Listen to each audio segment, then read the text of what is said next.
Hey les students, j'espère que vous allez bien. Je pense que ça va vu les belles têtes que vous faites. Aujourd'hui pour notre actu, on repart en Chine. Oh non, s'il te plaît, j'en ai marre de manger des nouilles. Et oui, encore la Chine me direz-vous, mais c'est pas de ma faute si malgré leur belle culture, ils sont fous ces Chinois. Enfin, ce serait plutôt leur gouvernement qui partira en vrille, puisque celui-ci va commencer bientôt à noter ses citoyens. En effet, une note sociale sera attribuée à chaque Chinois. Ces derniers seront évalués selon des critères complètement pétés. Mais j'y reviendrai juste après. Vous le savez déjà, nous envoyons déjà un grand nombre de nos données personnelles à travers nos réseaux sociaux, nos applications mobiles ou nos documents administratifs par exemple. Je vais pas vous la refaire, vous êtes déjà tombé comme par hasard sur les chaussures que vous veniez de consulter sur un site de vente en ligne. Mais qu'est-ce qui se passerait si le gouvernement possédait toutes ces informations et les utilisait pour juger ou non si vous êtes une bonne personne? Eh bien, c'est ce qui se passe actuellement en Chine. D'ici 2020, la team Xi Jinping a décidé de donner une note sociale ou crédit social à chaque habitant. Les données sont en grande partie transférées par Sesame Credit, un service affilié au site Alibaba. En gros, les données du site peuvent montrer que vous avez acheté 10 jeux vidéo sur ce site ce mois-ci et on déduit que vous êtes un gros geek qui passe son temps à rien foutre. Ça paraît méchant comme ça, mais c'est effectivement ce qui se passe. C'est d'ailleurs le président du groupe Sesame Credit qui le dit lui-même. Si vous ne me croyez pas, allez dans la description.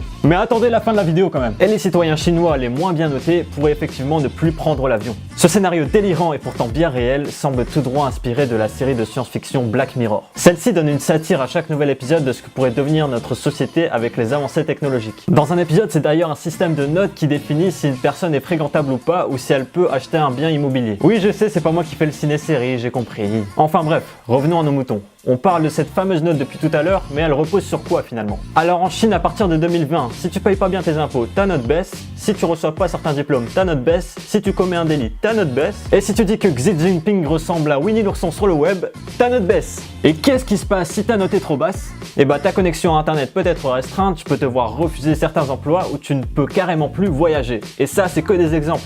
Quand on regarde chez nous en France, ça nous semble ahurissant et on se dit que ce genre de pratique n'arrivera jamais chez nous. Pourtant, on note déjà tout tous les jours. On note les restaurants ou les médecins sur Yelp, on note les chauffeurs sur Uber et on donne des avis sur tout le monde sur nos réseaux sociaux. Et puis quand on voit que Facebook donne secrètement 50 millions d'infos perso à des fins politiques, on peut se dire qu'on y arrive. Bon ok, j'arrête de faire le pessimiste, je vais péter un coup et regarder un film. Tiens, en parlant de ça, on passe aux ciné-séries. Bonjour à tous les students, j'espère que vous allez bien. Aujourd'hui, regardons les sorties de ces dernières semaines. Parlons de Ready Player One, sorti le 28 mars 2018 et réalisé par Steven Spielberg que je ne présente plus. Le film est tiré du livre Player One, écrit par Ernest Cline. Nous avons un livre à succès avec un des meilleurs réalisateurs au monde, qu'est-ce qui pourrait mal se passer? J'en avais déjà parlé dans une précédente vidéo et pour moi la hype était déjà très élevée. Un film débordant de nostalgie et de références, un réalisateur à la hauteur du sujet, bref, tout ce qu'il faut pour passer un excellent moment. Deuxième sortie maintenant avec Pacific Rim Uprising, sorti le 21 mars 2018, qui lui par contre est beaucoup plus critiqué malgré ses impressionnantes scènes d'action. Le film est réalisé par Steven Knight, qui était le showrunner de la série Spartacus. Il est donc assez impressionnant de le voir sur un si gros projet. Avec de gros défauts et peu de qualité, il est difficile de vous le conseiller à part aux plus fans et les plus préparés d'entre vous. Petite parenthèse chiffre maintenant pour Infinity War, qui avant même sa sortie vient d'exploser le record de pré-réservation pour sa sortie le 18 avril 2018. Déjà que le record était détenu par Black Panther et avant Civil War, et bien Marvel est très confiant pour sa prochaine sortie, avec plus de 230 millions de vues sur la bande-annonce officielle en 24 heures sur YouTube.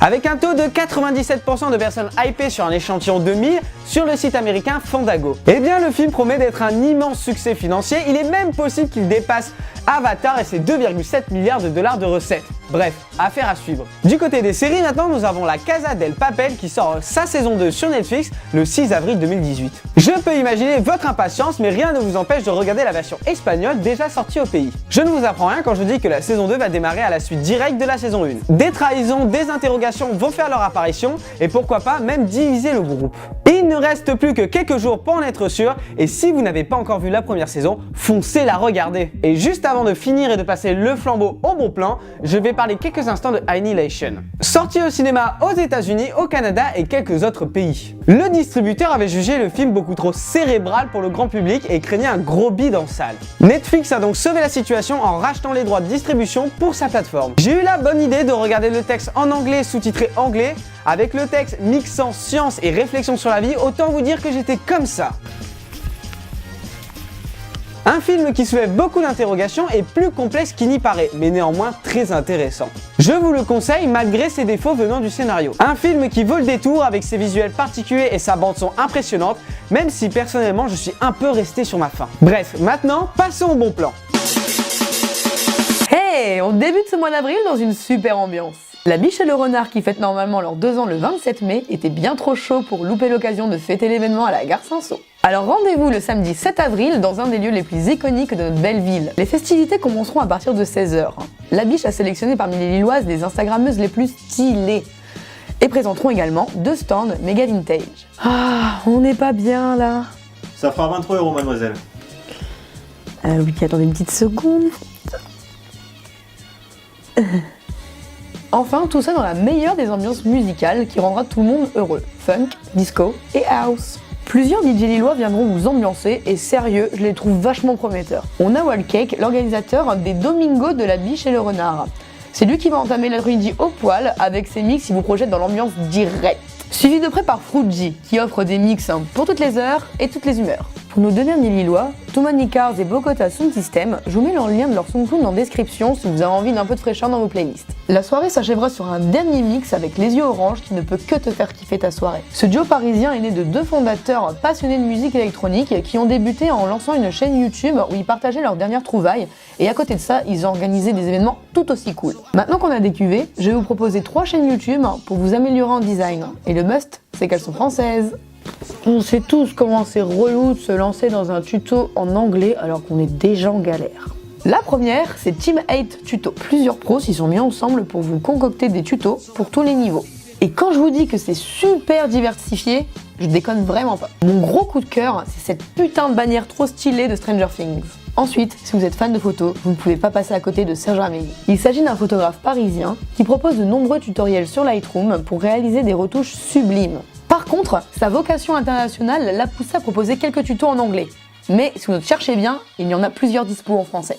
Enfin, si t'es dans la com et que tu rêves de donner vie à tes créations, je te conseille Motion Café. Comme Team 8 Tuto, c'est un collectif de créatifs qui bossent ensemble pour vous proposer des tutos gratuitement. Certains tutos sont payants mais restent très peu chers et sont peu nombreux. En plus, ils ont leur propre forum collaboratif. Ça veut dire que si t'as un problème, que t'es perdu, que tu es prêt à abandonner, des gens trop sympas te répondent et apportent une réponse à ton dilemme. Encore une fois, je vous mets tout ça en description. Elle est pétillante, elle est belle, elle est hilarante, vous la connaissez peut-être. Originaire du Var, Laura vit sur Paris depuis quelques années et rêve de devenir comédienne. D'ailleurs, elle se produit chaque dernier mercredi du mois au Paname Café, si vous avez l'occasion d'y passer. Elle fait également beaucoup de featuring avec d'autres youtubeurs, notamment Camille et Justine, qu'on aime beaucoup chez MCV Student. Tu peux la suivre sur YouTube et sur Facebook où elle est plus active. Je te mets tout ça en description encore une fois. Ce 4e épisode de What's Up est terminé, j'espère que les sujets sélectionnés vous ont plu et je vous dis au mois prochain. Bisous.